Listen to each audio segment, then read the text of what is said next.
राधे राधे। मैं आपके सामने पुनः श्रीमद् भागवत गीता यथारूप अध्याय 11 भक्ति योग का प्रस्तुत हुआ हूँ।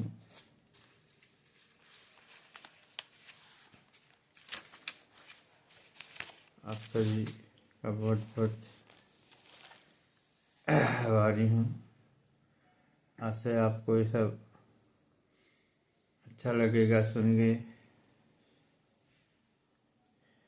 ये तो सर्वाणि कर्माणि मयि सन्न्यस्मत्परा अन्ये योगेन मादयान्तपास्ते तेषामहं समुद्धर्ता मृतसंसारसागरात् भवामि न प्यात्पान्मया वेष्टितेषामहम्। जो अपने सारे कार्यों को मुझ में अर्पित करके तथा अविचलित भाव से मेरी भक्ति करते हुए मेरी पूजा करते हैं तथा अपने चित्त को मुझ पर स्थिर करके निरंतर मेरा ध्यान करते हैं, उनके लिए पार में जन्म मृत्यु के सागर से शीघ्र ही उद्धार कर देता हूँ।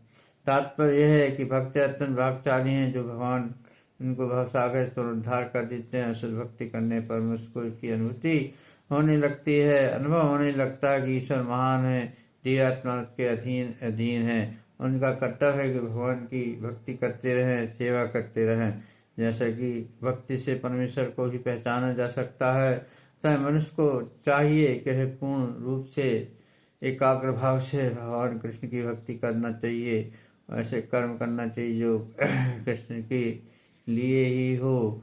और भक्त भगवान को प्रसन्न करने के लिए कुछ भी नहीं चाहता। जो भगवान को पसंद करने वाला है भक्त वही करता है और सब भगवान को अच्छा कर देता है। इसी प्रकार अर्जुन ने कुरुक्षेत्र के युद्ध के लिए यत्नशील रहे, मनुष्य अपने कार्य में लगा रहे और कृष्ण का महामंत्र का जाप करते रहे, कीर्तन करते रहे। यहाँ भगवान वचन देते हैं, वैसे शुद्ध भक्त को तुरंत ही भवसागर के उद्धार कर देते हैं।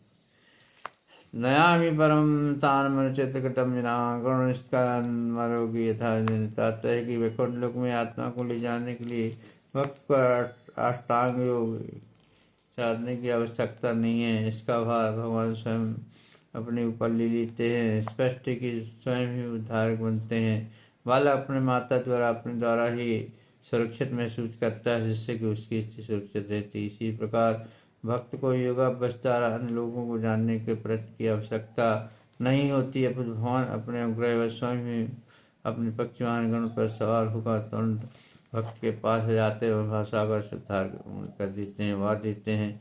कोई कितना ही कुशल तैयारी क्यों न कितना ही प्रेरणा करे क्यों न भाई अपने को नहीं बता सका, जब तक कि कोई आकर उसे जल से बाहर न निकाल ले तो वह सारे से बच जाता है। इसी प्रकार भगवान भक्त को इस भवसागर से निकाल लेते हैं और मनुष्य को केवल कृष्ण भावनामृत की सुगम विधि का ही निरंतर अभ्यास करते रहना चाहिए।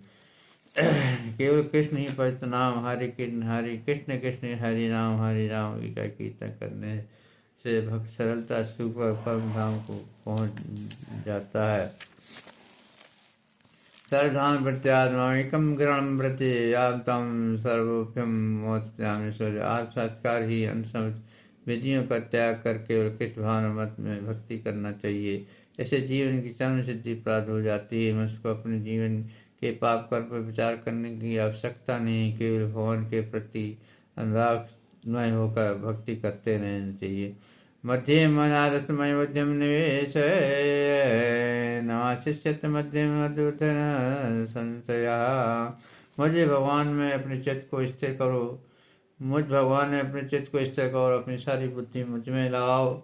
इस प्रकार तुम मुझ में सदैव निवास करते रहोगे।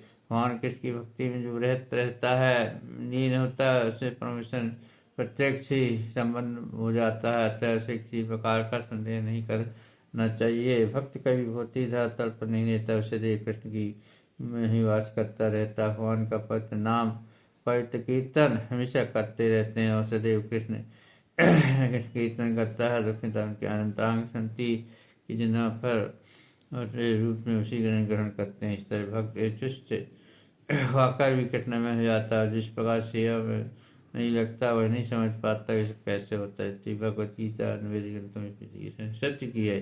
अतम चित्तम समाधातम न शक्नोस्मि स्थिरम अभ्यास योगम ततो मामेक्षन्तुम धनंजय। हे अर्जुन, हे धनंजय, यदि तुम अपने चित्त को अपने अधिकतर भाव से मुझ पर स्थिर कर दो, मेरे अधीन कर दो, तो तुम भक्तियों के विधि विधानों का पालन करो। इस प्रकार तुम मुझसे प्राप्त करने की चाह उत्पन्न करो।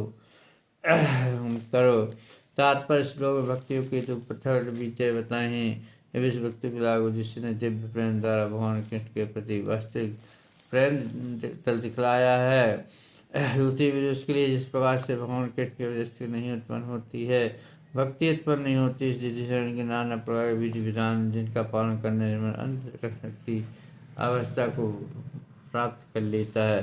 भक्ति इंद्रियों का परिष्कार है। संसार में इस समय सारी इंद्रियां सदा अशुद्ध है, क्योंकि इंद्रियप्ति में लगी रहती, संसार से तृप्ति होती रहती हैं। लेकिन भक्तियों के अभ्यास में ये इंद्रियां शुद्ध हो जाती हैं और ईश्वर की ओर मुड़ जाती हैं। सुधान पे परमेश्वर सीधे संबंध में आ जाती है और इंसान में रहते हुए भी किसी अन्य स्वामी की सेवा संसार में रहते हुए किसी अन्य स्वामी की सेवा रत हो सकता है, लेकिन मैं सचमुच की प्रेमपूर्ण सेवा नहीं करता। मैं केवल धन पाने के लिए सेवा करता और स्वामी मुझसे प्रेम नहीं करता। वह मुझसे सेवा कराता है और मुझे धन देता है, तो प्रेम का प्रश्न नहीं उठता। लेकिन आध्यात्मिक जीवन के लिए मुझको प्रेम की शुद्ध अवस्था की जरूरत होती है और उससे ऊपर उठना पड़ता है। यदि प्रेम अवस्था नहीं है तो इंद्रियों के द्वारा भक्ति के पास से प्राप्त की जा सकती है। यह ईश्वर प्रेम अभी प्रत्येक हृदय सुप्त अवस्था में सो रहा, वहाँ पर ईश्वर प्रेम अनेक रूपों में प्रकट होता है, लेकिन भौतिक संगत से दूषित हो जाता है। अतः वो भक्ति प्रभु का नहीं कर पाता है। भौतिक संगत से ऊपर उठकर हृदय में प्रभु का नाम लेकर भक्ति करना चाहिए। भक्ति के तो बहुत से विधि विधान हैं, लेकिन सबसे सरल है भगवत भजन, कीर्तन और गुरु के मार्गदर्शन में कतिपय नियम का पालन करना होता है। ज़्यादा ब्रह्मवर्त जागना पड़ता है, मंदिर में जाना, प्रार्थना करना, हरे कृत कीर्तना, फिर अर्चन विग्रह चाहे फूल चढ़ना, अर्च विग्रह भूख चाहे भोजन बनाना, प्रसाद ग्रहण आदि ऐसे अनेक विधान जिससे पालन आवश्यक है। मनुष्य को शुद्ध भक्तों से नियमित रूप से भगवत गीता भगवत सुनना चाहिए। इस अभ्यास से कोई भी ईश्वर के प्रेम से स्तर पर उठ सकता है, तब भगवत धाम तक पहुँचना ध्रुव है। विधि विधानों के अंतर गुरु के आदेशानुसार भक्ति का अभ्यास करके मनुष्य ही भगवत प्रेम की अवस्था को प्राप्त कर सकता है। अभ्यासे मर्मो भाव मदपि कर्माणि कर्माणि सिद्धामसति। यदि तुम भक्तियों के विधि विधानों के अभ्यास नहीं कर सकते तो मेरे लिए कर्म करने का प्रण करो, क्योंकि मेरे लिए कर्म करने से पूर्ण अवस्था को प्राप्त हो जाते हैं। यदि कोई गुरु के अनुसार भक्ति के विधानों का अभ्यास नहीं कर पाता है तो परमेश्वर के लिए कर्म करना है पूर्णतः अवस्था प्रदान की जा सकती है। कर्म किस प्रकार की जाए इसकी व्याख्या अध्याय 94 श्लोक में पहले की जा सकती। मनुष्य में कृष्ण भावना मत के उपचार सहानुभूति होनी चाहिए। ऐसे अनेक भक्तों के उपचार कार्य में लगे होने सहायता की आवश्यकता था। भले ही कोई भक्तियों के विधान को प्रत्यक्ष रूप से अभ्यास करे न करे, उसे ऐसे कार्य में मदद करना चाहिए जो प्रत्येक प्रकार के अभ्यास भूमि पूंजी संगठन श्रम की आवश्यकता होती है। जिस प्रकार किसी भी व्यापार करने के लिए स्थान उपयोग के लिए पूंजी को संगठन होना चाहिए, उसी प्रकार के सेवा की उनकी आवश्यकता होती है। अतः केवल इतना ही होता है कि भौतिकवाद में मनुष्य इंद्रिय के लिए सारा कार्य करता है, लेकिन यह कार्य कृष्ण की संतुष्टि के लिए किया जाता है। यही दिव्य कार्य है। यदि किसी के पास धन है तो कृष्ण भावना के प्रचार के लिए कोई कार्यालय अच्छा मंदिर निर्मित करने में सहायता कर सकता है, दान कर सकता है। कर्म के विरुद्ध क्षेत्र है, मनुष्य ऐसे कर्म में रुचि होना चाहिए। यदि कोई अपने कर्म को फल को नहीं त्याग सकता तो कभी उसका कुछ कृष्ण भावना मत में प्रचार में लगा देना चाहिए। इस प्रकार कृष्ण भावना मत की दिशा में स्वेच्छा से सेवा करना ये पूर्णतः सकेगा। स्वेच्छा से करने से व्यक्ति भक्ति अवस्था में प्राप्त कर हो सकता है, जहाँ से पूर्णता प्राप्त होती है। अतेद्य व्याक्तास्मिन् कर्तमद्दो मात्रता सर्गं त्यागं तनं कुरु। आत्मात्मा किंतु यदि तुम मेरी इस भावना से कर्म करने में असमर्थ हो तो भी तुम अपने कर्म से संस्फलों को त्याग कर कम करने रास्ते में ही उनका प्रयत्न करो। तात्पर्य है कि यदि कोई व्यक्ति सामाजिक, पारिवारिक, धार्मिक कारणों या किसी अनुरोध के कारण कृष्ण भावना के प्रति सहानुभूति दिखाने पर सक्षम है तो वह अपने को प्रत्यक्ष रूप से इनकार करती जोड़ ले तो हो सकता पारिवारिक सदस्य विरोध कर या कठिनाइयाँ उठ सकती है। जिस व्यक्ति के साथ ऐसी उसे चाहिए कि वह अपने कार्यकलापों के संचित फल को किसी शुभ कार्य में लगाते। ऐसे वैदिक नियमों में वर्णित है कि अनेक यज्ञोपन कार्यों अथवा विशेष कार्यों का वर्णन जिसे अपने पिछले कार्यों के फल को प्रयुक्त किया जा सकता है। समझ धीरे धीरे ज्ञान के स्तर तक उठता है। ऐसे भी पाया गया है कि कृष्ण भावना कार्यक्रमों में रुचि न रखने पर भी मनुष्य की सत्ता या व्यवस्था को दान दे देता है तो अपने कार्यक्रम से गाड़ी कमाई का प्रत्याग करता है। यहाँ पर इसकी स्तुति की गई क्योंकि अपने कार्यक्रमों के फल के प्रत्याग के अभ्यास से मुस्कम से अपने मन को स्वच्छ बनाता है और उसमें स्थिति में कृष्ण भावना को समझने में समर्थ होता है। कृष्ण भावना में किसी अन्य अनुभव पर आश्रित नहीं होता क्योंकि कृष्ण भावना से मन को विमल बनाने वाला होता है।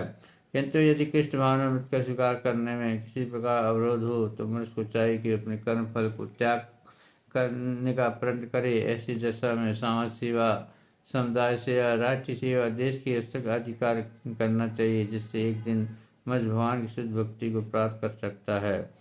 कहा है यदम प्रयुक्त भावना, यदि कोई परम कारण के लिए उत्सुक करना चाहे तो भले वह न जाने परम कारण कृष्ण है फिर वह एक विधि को समझाए। राधे राधे।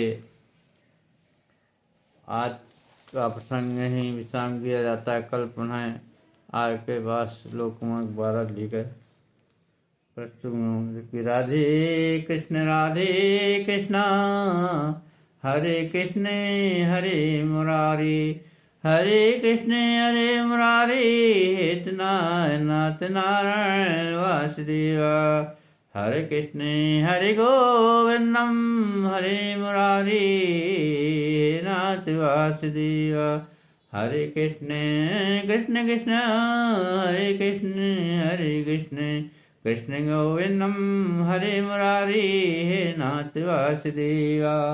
हे नाथ वासुदेवा हे नाथ वासुदेवा। कृष्णा गोविंदा कृष्ण गोविंदम हरे मुरारी हे नाथ वासुदेवा। कृष्ण गोविंदम हरे मुरारी हे नाथ वासुदेवा। कृष्णं भजनं कृष्णं भजनं कृष्णं भजनं गोविंदं भजनं भजनं गोविंदं गोविंदं कृष्णं कृष्णं भोजनं कृष्णं कृष्णं गोविंदं गोविंदं हरे हरे हरे मुरारी